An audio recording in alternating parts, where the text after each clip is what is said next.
you want us to go? Or are we just going to dance into our spots? The stage? Oh, okay. So we'll do the canoe song. Yep. We'll do double beat to come in. And then maybe when we get everybody on stage, we can do DAKLAWEIDÍ and then keep dancing down. Okay. And then they'll come down, and the other class will be right here. And then they'll just come and fill it. They can sit on the floor and on the edge, and then overflow. Okay. Okay. So we're going to canoe song up there, dance in double beat, get everybody on the stage, start DAKLAWEIDÍ and then dance down. We're going to sit on this half. The other class will be right there already. Okay.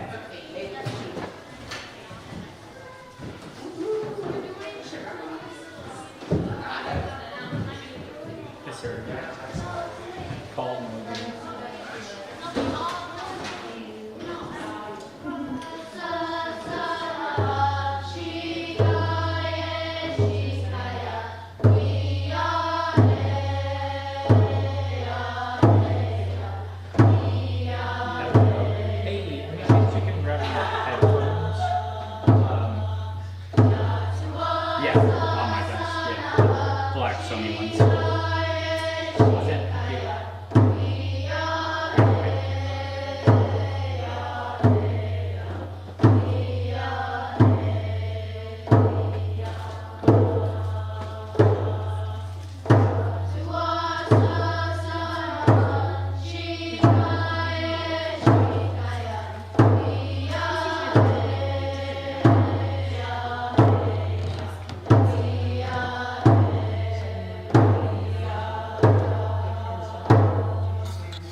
Oh, I thought there was some. One of them is. Yeah, that's some. You're right, not you. I didn't know which one you wanted, so I just grabbed them all. Probably should grab a camera.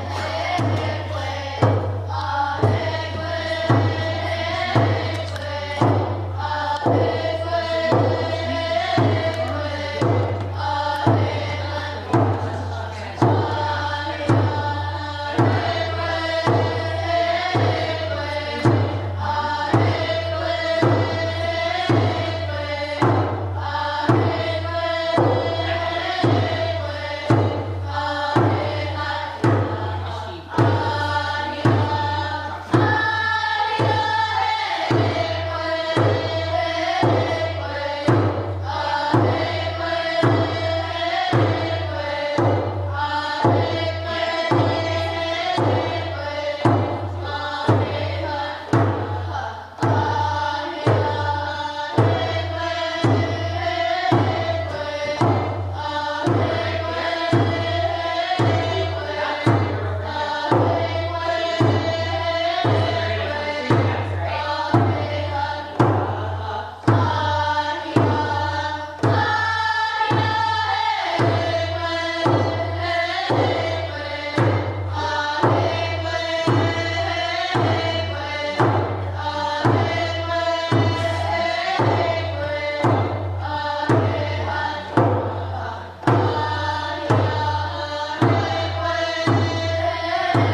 I can hear you. That was loud.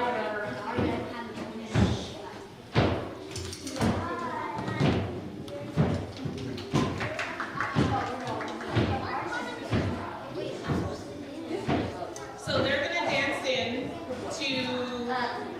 going to dance into a couple of different songs that are killer whale songs. So remember yesterday in your, remember yesterday when I talked to you guys about how, hey guys, remember yesterday when we talked about the clans?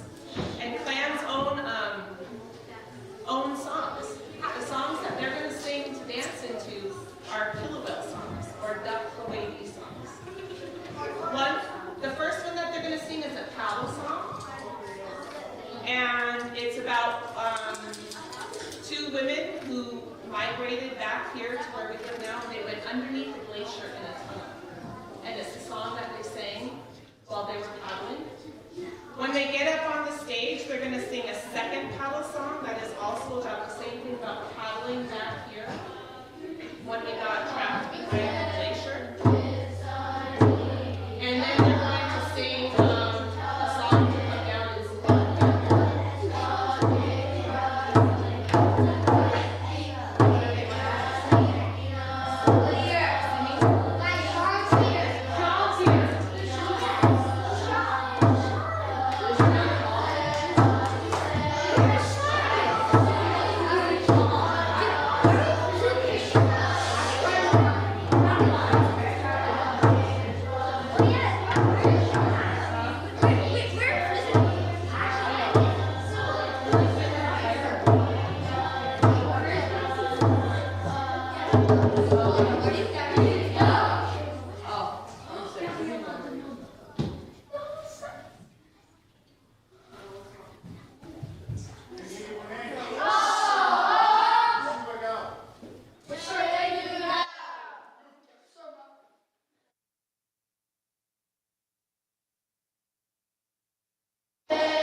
everybody for coming today to listen to the words that I want to share with you about the origin and how we got our crest of the killer whale. My name is Shendutan. I'm from the DAKLAWEIDÍ clan, Ishas Deshitan is here today. It's wonderful to see your face. And Chish for being here. I appreciate you for being able to be here to receive my words so they don't float away today. I truly, truly thank the teachers, Ms. Curry and Ms. Adele, for making time in your schedules to come today. It's really an honor today to be here to share the history of my clan, the DAKLAWEIDÍ. And what I want to share with you today happened in ancient times. Many of you might have heard the story of kathy.dye, the drum that was carried to safety. And we sang a song.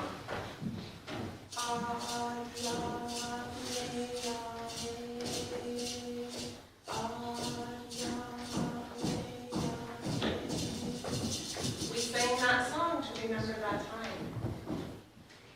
But even before that, we had settled in a place called Eliza Harbor, the DAKLAWEIDÍ did. And we had a killer whale that sat on top of our house. And in a storm,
DAKLAWEIDÍ, the people on that sand, in that sand.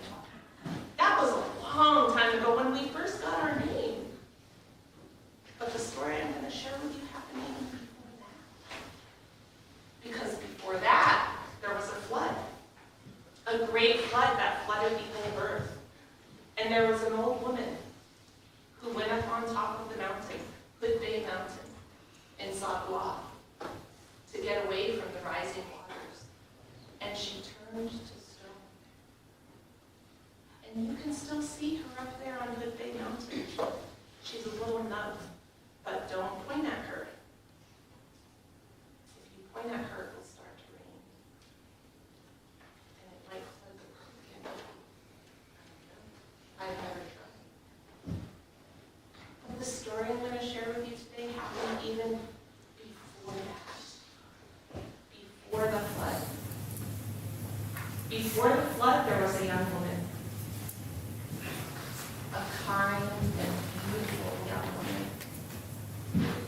She was a woman who was very loved because she had a lot of brothers. She had several brothers. I don't know how many brothers, maybe 4, maybe 5. And there were several. And her brothers loved her. If you've ever had a sister and you loved her so much, you know how they felt about her. They loved her so much. When she grew up and she got older, her brothers thought, no man could ever be good enough for my sister. They all thought she was just the best. And they were not going to put up with anybody who was going to marry her. She was precious to them. But you know what? She did get married. She got married to a man who was wonderful. He was kind to her. He was a really good fisherman. He could catch king salmon in the spring. He could go get sockeye in the summer.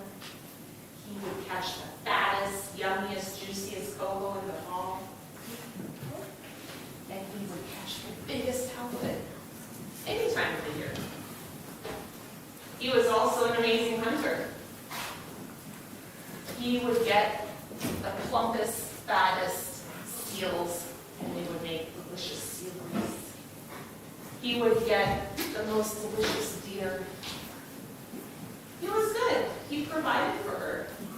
He was also an amazing artist. He could carve. He could do many things. But you know what? Even though he was so good at all of these things, you know what those brothers-in-law, do you think they liked him? They still didn't like him. They still thought, you're not good enough for my sister. But you know what? One of those brothers had a son.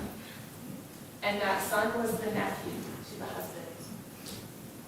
And that husband loved that nephew. And that nephew loved his uncle. His uncle's name was CRESTS. Did you guys say that? CRESTS. CRESTS was the one who married this woman. And CRESTS was the one who the brothers-in-law didn't like. They didn't think he was good enough for their sister. But they had a plan. They wanted to get rid of him. And they were like, nephew, he likes you. Go tell him we're going to go hunt sea lions tomorrow. Tell him to come with us, meet us at the canoe in the morning. And nephew said, oh yes, I love my uncle. I'll go tell him. So the nephew went and he told CRESTS, Uncle, my dad and his brothers are going to go sea lion hunting tomorrow. Meet us at the canoe in the morning and we'll go hunt. Yes, nephew, of course. I'll meet you there. I'll get my hunting things. And I'll meet you at the canoe in the morning. The next day, CRESTS woke up. And have you guys ever walked on the beach? And when it's cloudy out and you can hear the rocks underneath your feet like how they rub together when you walk? CRESTS heard that. They must be out there on that. He went out and he joined And they all got in the canoe and they were going to go sea lion. We started to talk. You know how it feels in the morning when the water is really damp and moist, and it's kind of cool on your skin. And when that wind starts to blow, it just feels good. You can just feel it's going to be a good day. That's how he felt. He was paddling beside his nephew when they were going hunting. They saw the sea lion rock approaching. They got to the rock. Noxiclin had gathered his things, and he was the first one to jump out. He jumped out of the canoe, and he looked up and thought, I'm going to get the biggest, strongest, most ferocious sea lion. I'm going to show my nephew how it's done. He grabbed his spear, jumped out of the canoe, and he started running up the rock, just fast and strong. His legs were so strong, it was like he was jumping while he was running. He went past the smaller sea lions. Sometimes he stepped on their head. And he jumped. And he got up all the way up to the top. There was that big sea lion on the top of the rock, and Noxiclin had took his spear and he jabbed it in him. And he turned around to look to show his nephew. Nephew, look what I've done. I've gotten the biggest one. And as he turned around to look, the canoe was paddling away.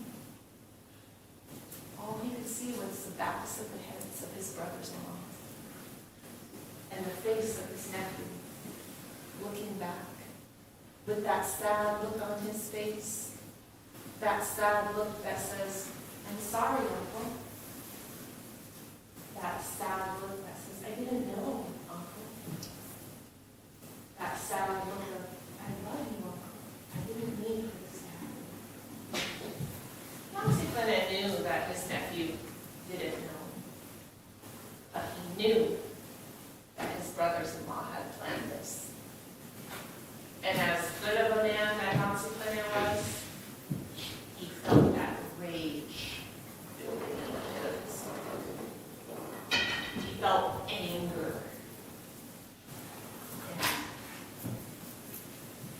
And hatred. Why would they do this to him? He imagined his wife at home, waiting for him. Then he imagined his brothers-in-law pulling up in the canoe, saying, Sister, sister, we don't know what happened, but Noxiclin is gone. This is what he thought maybe they're doing. Sister, Noxiclin didn't make it. He wasn't strong enough. Ooh, he was mad. Thinking about that. He stood up there on that rock. Pretty soon he couldn't see them. It was nighttime. Pulled a blanket out of his bag that he had brought, and he settled down, covered himself. He laid under that blanket, just shaking himself. When he heard something,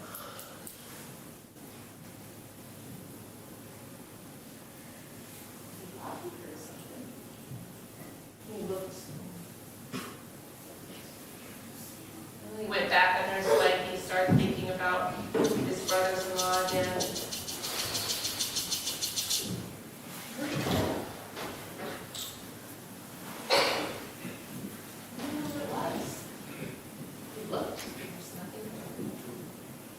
Back under again, but this time there's a little hole. He kind of worked out that hole, opened it up a little bit bigger. And heard it again. This time he didn't peek, he just looked at that hole.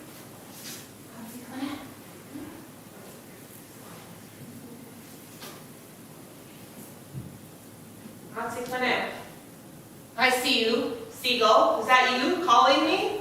Yes. Somebody needs your help. Go down to the edge of the water. Lift it up. Somebody will be waiting there for you. Lift up the edge of the water. And look, he went went down, flying back down that rock. This time there were no sea lions to step on. Flying down. He got to the edge of the water and he lifted it up. Sure enough, it lifted up just like a blanket. Way down there he saw a little old man there. A man that looked maybe kind of like a grandpa standing down there. He said, come on down. Then I went down and he met this man and he said, we need your help, Nancy Clinton. We saw what you did today on that sea lion rock. We saw how strong and powerful you are and we need your help. And I said, I'll help you in any way I can. They walked down and they walked into a house, much like this house that we're in right now. Towards the back of the house, there was a strong, muscular young man laying out and he had a stick sticking out of him. And he thought, well, that's strange. And this older man said to him, we need your help. We don't know what is wrong. I don't know what's wrong with my son. The son is strong, powerful, but he hasn't moved. I'm afraid he's dying. Kind of walked closer and he was like, that's a spear. Got even closer. He was like, that's my spear. What is my spear? I recognize that. That's how I make my spears. He got really close and he realized, is this the sea lion that I speared today? Looked back at the old man. Looked back at the young man. Worked on it. Adjusted it. Look at that.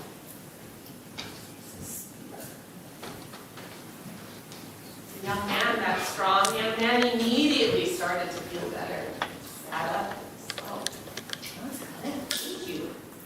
Thank you for saving me. Matsuda turned around and he looked at the dad. He said, this is my spear. And that old man said, Matsuda, down here in the land of the house of the sea lion, we can't see things from the human world. We couldn't tell what was hurting him. So we thank you for coming down here and saving my son. So thank you. We want to do something for you. We can tell that you have a good heart. We can tell that you're missing somebody. It must be your wife. You want to go home to her. Those brothers-in-law of yours, they left you here to die. But we're going to send you home. But Nancy Clinton, you need to let go of that anger that you have in order to get home. See, we have hanging up here some sea lion intestine. We have some balloon bags. You can get in one, and we'll throw you back out into the ocean, and we'll take you home to your wife. But only if you have good thoughts. You can't think about that anger that you have for your brothers-in-law. Only good thoughts. And I'll say Clinton just thought, I would do anything to see my wife again. Of course I will have good thoughts. So they picked Nancy Clinton, opened up this bag, and he climbed in it, and they sent him out. And Nancy Clinton could feel the ocean inside of that bag as he thought about his wife. Beautiful she is. How good she cooks something. He was so happy and he thought about his brother-in-law. His eyes looked out and he said, Nancy Clinton, you didn't think about only your wife, did you? Oh, well, try it again. Try again. And he was thinking, my wife cooks up some good food. She gathered some yummy seaweed. I'm going to get home, I'm going to eat good. His brothers-in-law are probably going to eat it too. Sure enough, he was back in the house again, just like we are. Said, "Not for them. Good thoughts. Only you're going to keep coming back here. This time, only thought good things. And pretty soon, he could feel himself bumping up against the beach. And he could hear that sound again of the rocks when they crush again. Opened up and it was nighttime. He snuck up to his house and peeked in the door, and he saw everybody was asleep except his mother. She was still crying. She was so hurt, she was still crying. He went,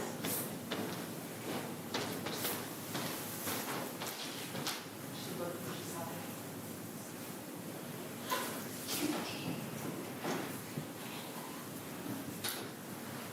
Go get me my Barbie tools.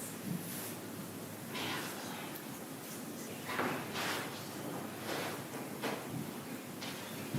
Came back and she gave him his Barbie tools and said, "I'll see you in a few days. Don't tell anybody." She went back inside and Nancy went off into the woods because he had a plan. He had a plan to get back at his brothers-in-law. He cut down a tree. He's like, "I'm going to carve a creature, a ferocious creature, and it's going to attack my brothers-in-law. And it's going to have revenge for myself." He got a tree, he got an alder. He was like, alders are really hard. They're really strong. And he started carving ads. He was making these marks like we see on the walls. He was carving and carving. He made this grand, big creature with sharp teeth and a big dorsal fin. So he threw it in the water. Go! And it sank. It's too heavy. I was like, of course it was too heavy. And try again. And try red cedar. Red cedar's light. It's not going to sink. So he carved it again and again. It was even better, more beautiful, and he threw it into the water and it just like floated.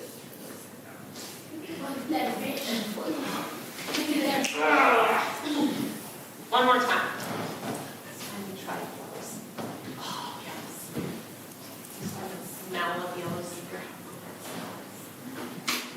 He started carving. And he carved another one.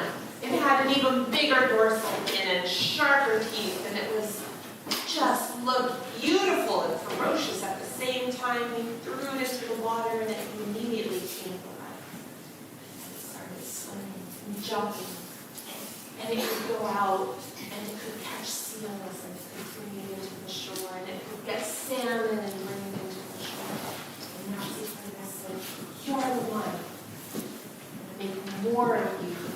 Nazi put in, make more, and put them into the water. And so pretty soon he had a pod going. And he said, "My brothers-in-law are going out hunting again tomorrow. I want you to go get them. But don't bother with them." Sure enough, the next day, the brothers-in-law and the nephew got into the canoe, and Nazi put in watched from far away and told them to go. And they went. He watched as they paddled out. And he watched as those creatures that he made attacked that canoe. And he watched as the canoe crumbled apart and his brothers-in-law fell into the water. And he watched as the water turned red. He started to have this feeling where he was so full of anger before. Now he was starting to feel regret and shame. What had he done? He saw his nephew swimming toward shore. Nephew, I'm so glad you're safe. Uncle, what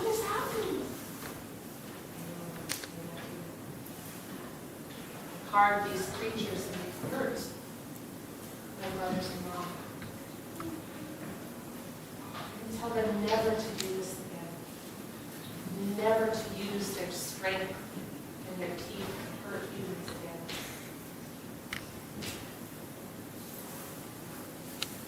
And I told them, from that day forward, we can wash the romance, the heat out in the ocean when it falls. They just eat salmon, salad,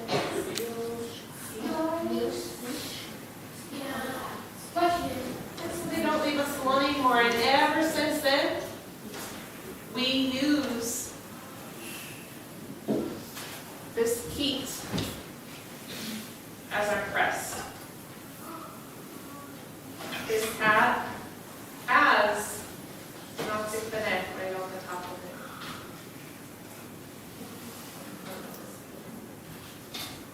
So we remember him, and we remember how he carved these and how he taught them to reset. And we use this crest, on our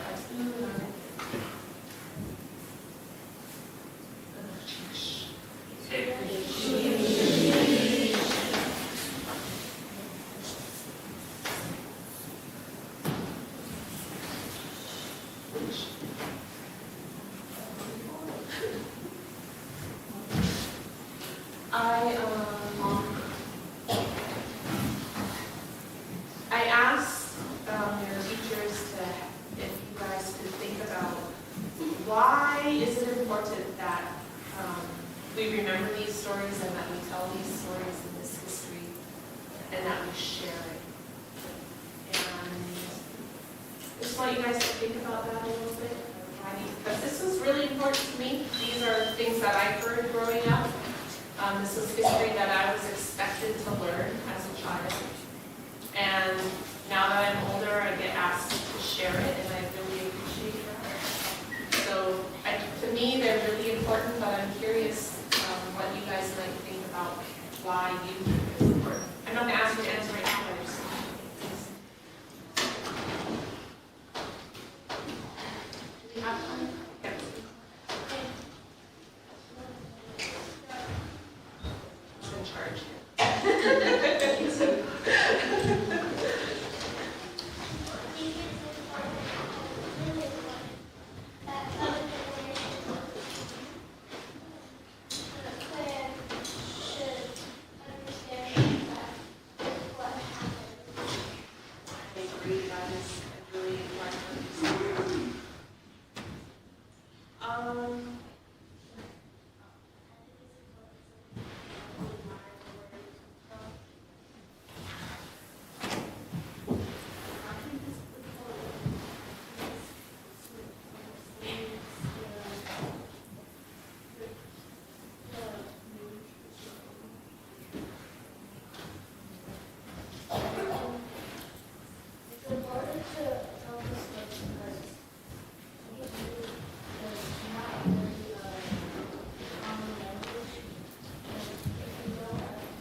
For her story and sharing her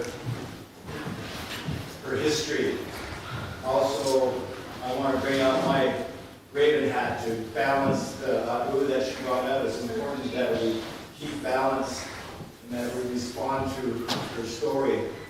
Raven sat and listened real quietly as she spoke and told you her history.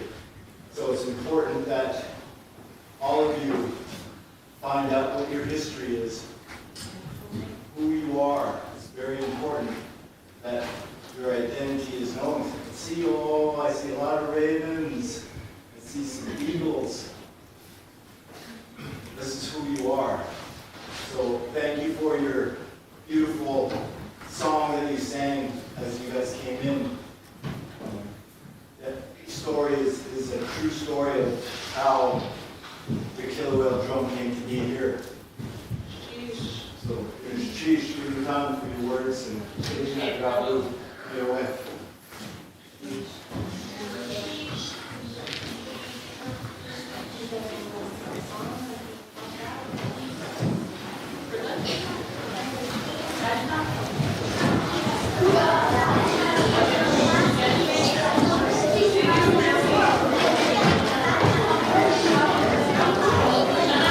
Easy